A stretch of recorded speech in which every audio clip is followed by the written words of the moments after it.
Hello, everyone. Welcome back to my YouTube channel. Hey, folks, me and my coffee mug are sitting here on this porch swing on a Sunday night, just laughing at how the days zip right by us. General Hospital has me all fired up again, that familiar tug in the chest. You know, the one when the folks in Port Charles get ready to throw one of their famous parties? There's going to be one of those parties that turns downright chaotic, some secrets coming out that nobody saw coming, and a few folks making moves that look pretty desperate. So if you're one of those loyal folks who tune in every week, you know exactly what I mean. This is the stuff that makes you sit up straight and say, okay, what the heck is going on now? Then this week, from the 8th to the 12th of June, main things are about to hit like a freight train. I'm just sitting here wondering how all the little threads they've been weaving together are going to snap tight real soon, and whether the characters are ready for whatever's coming at them. Can't wait to hear how you're feeling about it. I swear these weeks always leave you breathing hard, but in the best way possible. What do you think, folks? You excited yet? First, hey, folks, me and my coffee mug are sitting here on this porch swing on a Sunday night, just laughing at how the days zip right by us. General Hospital has me all fired up again, that familiar tug in the chest. You know, the one when the folks in Port Charles get ready to throw one of their famous parties. Jocelyn Jacks is about to get a big surprise when she finds herself locked up with Liesl Obrecht, both of them stuck together in the same spot. Man, that's got to be one heck of a twist. And right away, it forces Cassius Faison, or Nathan West as we call him, to come clean with Obrecht that he and Nathan are twins. I'm sitting here wondering how Liesl's going to take it, sitting there trying to piece together every little bit of truth they just handed her. Oh, I can just see the shock on her face when she hears that. And for a minute, I'm thinking, Lord, what if the whole family tree comes apart right in front of our eyes? But that's what makes these stories so real. They hit you in the feels every single time. And then Curtis Ashford is hoping to hire Alexis Davis as his lawyer, thinking she's just the right one to handle whatever mess is coming his way. See, these characters always seem to be navigating some kind of trouble, don't they? Curtis, bless his heart, always fighting for what's right. And Alexis with her sharp tongue and her heart of gold. I'm already picturing the courtroom scene in my mind, them two going at it like old friends who can't stop arguing. Next comes the baby shower for Portia Robinson, and oh boy, it's going to turn into a real circus. There's going to be a full-on clash when Jordan Ashford might even show up and butt heads with Portia over who's the one romantically involved with their guy. Brooklyn Quartermain's going to be offering some apologies around that same time. I'm already thinking to myself, is this the moment she finally owns up to being that driver in that accident? The one with all the regrets? It's got me breathing hard just watching the threads pull tighter. Portia's been through so much, and now her big day is about to blow up in the best and worst ways at once. Those two women, Jordan and Portia, they always seem to have a fire in them, and I can't wait to see how that fight plays out.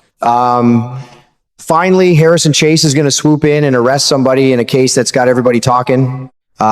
We'll just have to wait and see if he locks up Brooklyn because of that big confession, or if some other folks end up in hot water with the law. These weeks in June always leave you breathing hard, but in the best way possible, the kind of stories that stick with you long after the credits roll. I swear, General Hospital never lets you down. It just keeps pulling us deeper into the lives of Port Charles like we're all part of one big, messy, lovable family. What do you think, folks?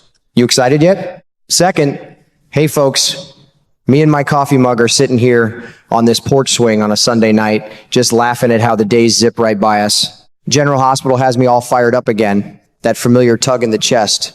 You know, the one when the folks in Port Charles get ready to throw one of their famous parties. But let me tell you, this week is about to get even wilder with Willow Kane. She's about to get a real shock when she hears about this big offer that comes her way, one that's got her ears perking up real quick. I'm sitting here wondering just what this proposal is all about. Could it be the one that ties right into Jack Brennan coming around, him finding out Nina never slipped anything into his drink? Oh man, the drama's already thick in the air. And Brennan might just promise to help Willow get her hands on every little detail about Drew Kane if she agrees to work with him. I can picture it now. Willow weighing every pro and con, her heart probably racing while she tries to decide if this is the right move or if it's going to blow up in her face. These folks in Port Charles always seem to be grappling with the hardest choices, don't they? Then there's the anger Tracy Quartermain is fixing to unload on her, maybe even dropping a warning that she better not mess with any of the trouble that's rising up in Chase's marriage. Tracy's got that sharp tongue of hers, and I swear she knows exactly how to hit where it hurts. Finally, Sonny steps in to answer Brooklyn's cry for help. And right at the same time, Ethan Lovett is starting to question everything about his plan for Phoebe. Oh boy, those suspicions are going to fly fast. Is he even sure he's doing the right thing by adopting her?